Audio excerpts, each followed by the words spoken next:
नमस्कार मित्रांनो, आपल्या मराठी टेक्निकल चॅनलवरती आपलं सगळ्यांचं स्वागत आहे। आपल्या चॅनलवरती जर पहिल्यांदा आला असाल तर नक्की चॅनलला सबस्क्राइब करायला विसरू नका, जेणेकरून तुम्हाला सर्वप्रथम अपडेट मिळायला सुरुवात होईल। तर मित्रांनो, आज आपण या व्हिडिओमध्ये एक महत्त्वपूर्ण अपडेट पाहणार आहोत की लाडकी बहीण योजनेची जी काही केवायसी चालू आहे ती कशा प्रकारे करायची आहे, कोणती लिंक आहे त्याच्यावरती क्लिक करून आपण केवायसी करू शकतो। तर त्याबद्दलची संपूर्ण माहिती आपण या व्हिडिओमध्ये पाहणार आहोत। तर नक्की हा व्हिडिओ शेवटपर्यंत बघायला विसरू नका। तर चला मित्रांनो, व्हिडिओला सुरुवात करूया।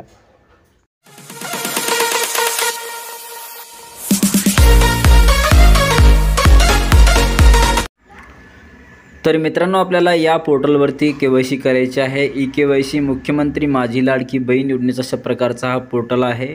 या पोर्टलवर यायसाठी मी तुम्हाला डिस्क्रिप्शनमध्ये लिंक दिलेली आहे, त्याच्यावरती क्लिक करून तुम्ही या पोर्टलवरती डायरेक्टली येऊ शकता। इथे आल्यानंतर मित्रांनो, इथे लाभार्थीचे आधार क्रमांक, जे काही लाभार्थी असतील लाडकी बहीण त्याचा आधार क्रमांक टाकायचा आहे। त्याच्यानंतर खाली हा कॅप्चा देण्यात आलेला आहे, तो कॅप्चा टाकायचा आहे आणि खाली आधार प्रमाण करण्यासाठी संमती अशा प्रकारे काही खाली महत्त्वाच्या बाबी आहेत, या तुम्हाला वाचायच्या आहेत। आणि त्याच्यानंतर मी सहमत आहे त्याच्यावरती क्लिक करायचं आहे आणि त्याच्यानंतर OTP पाठवावरती क्लिक करायचं आहे। तर मित्रांनो, इथे OTP पाठवावरती काही क्लिक होत नाही आहे, काही सर्व्हरचा प्रॉब्लेम असल्यामुळे, म्हणजे खूप मोठ्या प्रमाणामध्ये केवायसी करणं चालू आहे, साईटचं थोडाफार काही प्रॉब्लेम येत आहे। तर त्यामुळे इथे केवायसी ही होत नाही आहे। जर वेबसाईटवरती काही प्रॉब्लेम नसेल तर लवकरात लवकर केवायसी होऊन जाते, परंतु मी इथे OTP वरती क्लिक करतोय, OTP पाठवावरती OTP काही येत नाही। तर काही नेमकं सर्व्हरचा प्रॉब्लेम, म्हणजे खूप मोठ्या प्रमाणामध्ये लाडकी बहीण योजनेचं जी काही केवायसी करणं चालू आहे त्याच्यासाठी, आणि त्याच माध्यमातून जो काही OTP आहे तो येत नाही आहे।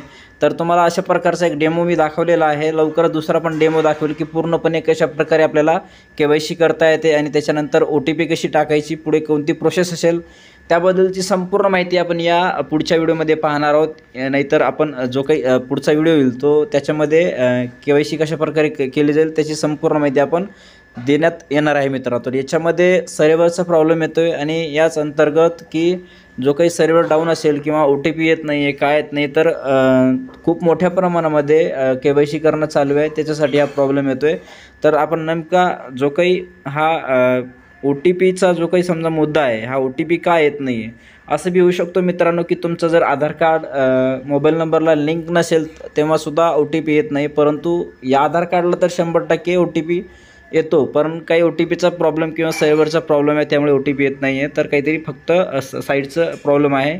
तर अशा प्रकारचं जर तुम्हाला प्रॉब्लेम येत असेल तर अशा प्रकारचं तुम्ही जो काही डेमो मी तुम्हाला दाखवत आहे की आपण जर एकतर संध्याकाळी किंवा रात्री किंवा सकाळी ही जी काही वेबसाईट आहे ती चांगल्या पद्धतीने चालते, कारण की जास्त लोड नसतो। आता या अंतर्गत आपण करत आहोत तर खूप मोठ्या प्रमाणात केवायसी करणं चालू आहे, त्याच्यामुळे ही जी काही सर्व्हर आहे, जो काही पोर्टल आहे याच्यावरती लोड येत आहे किंवा OTP येत नाही, हा कारण आहे। तर मित्रांनो, एक छोटासा अपडेट आपण या लाडकी बहीण योजनेबद्दल, म्हणजे ई केवायसी कशा प्रकारे करता येईल त्याच्याबद्दल बघितलेला आहोत। तर आपला जर हा व्हिडिओ आवडला असेल तर नक्की आपल्या लाडकी बहीणना व्हिडिओ शेअर करायला विसरू नका, जेणेकरून त्यांना एक महत्त्वपूर्ण माहिती कळेल। धन्यवाद। जय हिंद, जय महाराष्ट्र।